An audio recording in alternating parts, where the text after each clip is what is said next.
నమస్తే welcome to Liya news. Palnadu జిల్లా వెల్దుర్తి మండలం జంట హత్య కేసులో పిన్నెల్లి సోదరులకు సుప్రీంకోర్టులో ఎదురు దెబ్బ తగిలింది.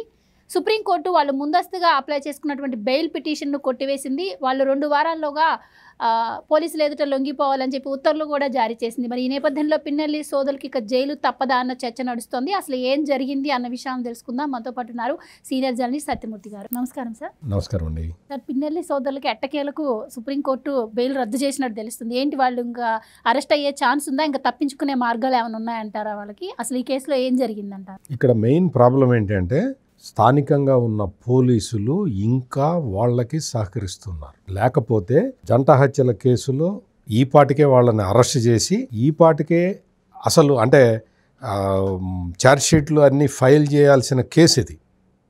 చాలా సీరియస్ కేసు. ఇంకా పోలీసుల్లో ఉన్న వైసీపీ కోవర్టులు ఈ పిన్నెల్లి బ్రదర్స్ని కాపాడుతూనే ఉన్నారు, ఇంకా కాపాడుతూనే ఉన్నారు. ఇది ట్రాజెడీ, మెయిన్ ట్రాజెడీ. ఎందుకంటే ఒక 2 మనుషుల్ని పాశవికంగా హత్య చేస్తే ఆ హత్య చేసిన వీళ్ళందరూ కూడా అంటే కరుడుగట్టిన నేరస్తులు వీళ్ళది ఇదే మొదటి నేరం కాదు. ఇది చాలా ఇంతకుముందు చాలా నేరాలు చేశారు. జగన్మోహన్ రెడ్డి ముఖ్యమంత్రిగా ఉన్న సమయంలో ఈ మొత్తం నేరగాళ్ల బ్యాచ్ అంతా కూడా మాచర్ల నియోజకవర్గం మొత్తం స్వైర విహారం చేసింది. కొంతమంది గ్రామాలు కూడా వదిలి వెళ్ళిపోవాల్సిన పరిస్థితి. మొత్తం అసలు తెలుగుదేశం పార్టీకి సంబంధించిన వాళ్ళు, ఒక కులానికి సంబంధించిన వాళ్ళు, బడుగు బలహీన వర్గాలకి ఎటువంటి ఆసరాలు లేని కులాలకి సంబంధించిన వ్యక్తులు, మరి ముఖ్యంగా గిరిజన జాతులు, సంచార గిరిజన జాతుల వాళ్ళు మాచర్ల నియోజకవర్గంలో ఊళ్ళు ఖాళీ చేసి వెళ్ళిపోయారు వీళ్ళ దెబ్బ వల్ల. ఎట్లా జరిగింది? ఎందుకు జరిగింది? పోలీసులు కళ్ళు మూసుకోవటం వల్ల, జగన్మోహన్ రెడ్డి దగ్గర నుంచి ఆదేశాలు రావటం వల్ల, పోలీసులు వీళ్ళతో కుమ్ముక్కు కావటం వల్ల ఇన్ని నేరాలు జరిగినాయి. ఏ నేరాన్ని కూడా అడ్డుకోవటానికి పోలీసులు ప్రయత్నం చేయలేదు. అందుకనే ఈ పిన్నెల్లి బ్రదర్స్ రెచ్చిపోయారు. ఎన్ని కేసులు చాలామంది గిరిజనులు, ఎస్టీలు వాళ్ళకి జరిగిన అన్యాయాన్ని, పిన్నెల్లి బ్రదర్స్ చేతిలో వాళ్ళకి జరిగిన అన్యాయాన్ని ఎవరితో చెప్పుకోవాలో తెలియక జగన్మోహన్ రెడ్డి ప్రభుత్వంలో ఉన్న పోలీసులు వీళ్ళకి తాబేదారులుగా పనిచేస్తున్న పరిస్థితి చూసి నిస్సహాయ స్థితిలో ఊళ్ళు ఖాళీ చేసి వెళ్ళిపోయారు. అంత దారుణంగా, వికృతంగా ప్రజాస్వామ్యాన్ని అపహాస్యం చేస్తే ఈ రోజుకి ఇంకా కొంతమంది పోలీసులు వాళ్ళకి సహకరిస్తున్నారు అనే వాస్తవం, కఠోర వాస్తవం నిజంగా ఈ సభ్య సమాజానికి మింగుడు పడదు. ఇంతటి దారుణమైన నేరాలు చేసిన వాళ్ళకి అంటే వాళ్ళ ప్రభుత్వం పోయిన తర్వాత కనీసం వాళ్ళు భయపడాలి. కనీసం ప్రభుత్వం లేదు కదా మనది, మనల్ని కాపాడే జగన్మోహన్ రెడ్డి ముఖ్యమంత్రిగా లేడు కదా, మనం కొంచెం భయపడదాం అన్న ఆలోచన కూడా వాళ్ళకి రావట్లేదు. ఎందుకు అంటే 5 సంవత్సరాల జగన్మోహన్ రెడ్డి పరిపాలనలో వాళ్ళు సాగించిన దుష్కృత్యాలతో వాళ్ళకి వచ్చిన ధైర్యం అది. అందుకని వాళ్ళు అదే ట్రెండ్ ఇంకా కంటిన్యూ చేశారు. మీరు ఇందాక ఒక మాట అన్నారు కదా, ఇప్పుడు కూడా పోలీసుల నుంచి వాళ్ళకి సహకారం అందుతుందని. ఈ కేసు ఎప్పుడైతే ఫైల్ అయిందో అప్పటి నుంచి కూడా పిన్నెల్లి రామకృష్ణారెడ్డి తమ్ముడు పరారీలోనే ఉన్నారు. సో ఇప్పటికైనా మరి ఆ న్యాయచూకి లభించిందా? ఇప్పుడు కోర్టు ఇచ్చిన ఈ తీర్పు నేపథ్యంలో మరి ఆయన్ని పోలీసులు ఇప్పుడు పట్టుకొచ్చే ఛాన్స్ ఏమన్నా ఉంటుందంటారా? మంచి క్వశ్చన్ అడిగారు. పిన్నెల్లి వెంకటరామరెడ్డి పరారీలో ఉన్నాడు. ఎక్కడున్నాడు? స్థానిక పోలీసులకి తెలుసు, స్థానికంగా ఉన్న ప్రజలందరికీ తెలుసు, అందరికీ తెలుసు ఎక్కడున్నాడో.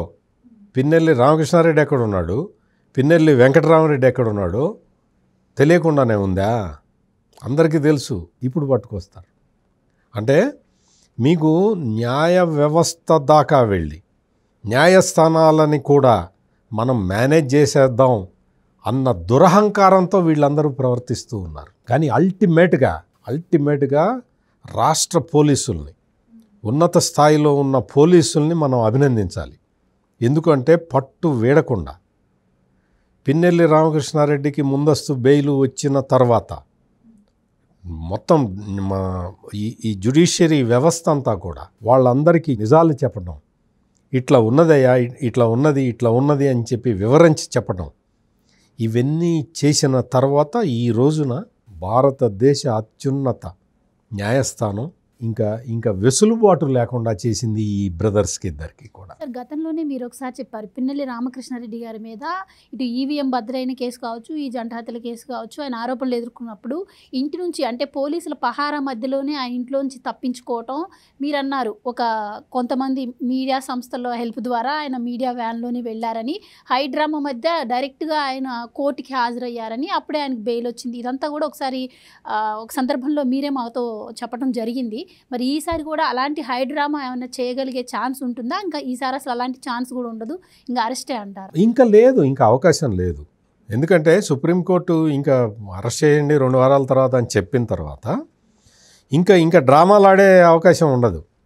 ఇంకా డ్రామాలు ఆడితే పరిస్థితులు చాలా తీవ్రంగా ఉంటాయి, చాలా తీవ్రంగా జీవితం నరకప్రాయం అవుతుంది.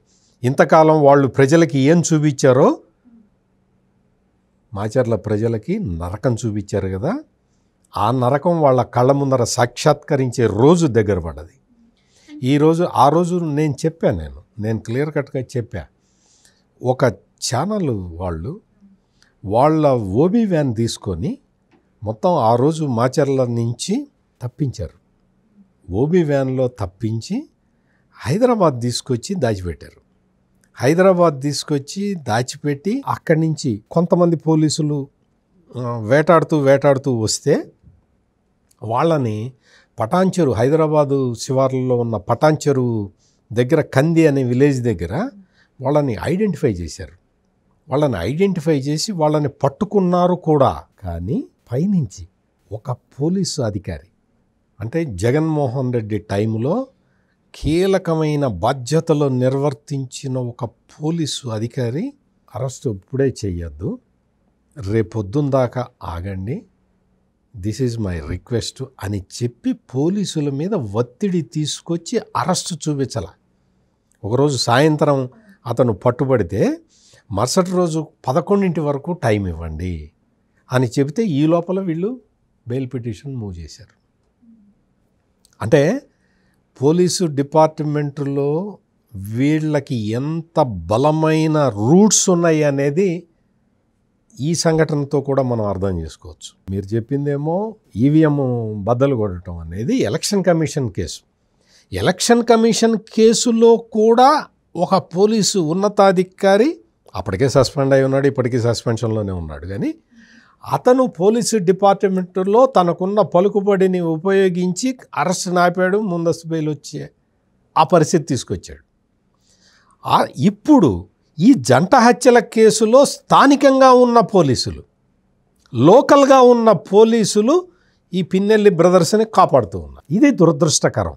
ఎంత పక్కడ్బందీగా అంటే పోలీసులు దర్యాప్తు జరుపుతున్నా కూడా కింది స్థాయిలో ఉన్న పోలీసులు ఈ పిన్నెల్లి బ్రదర్స్కి మరి భయపడి సహకరిస్తున్నారా, లేకపోతే దీంతో సహకరిస్తున్నారా, లేదు అంటే ఇంకేదైనా కారణాలు ఉన్నాయా మనకి తెలియదు. కానీ భారీ ఎత్తున వీళ్ళకి మాత్రం సమాచారాన్ని పంపిస్తూనే ఉన్నారు.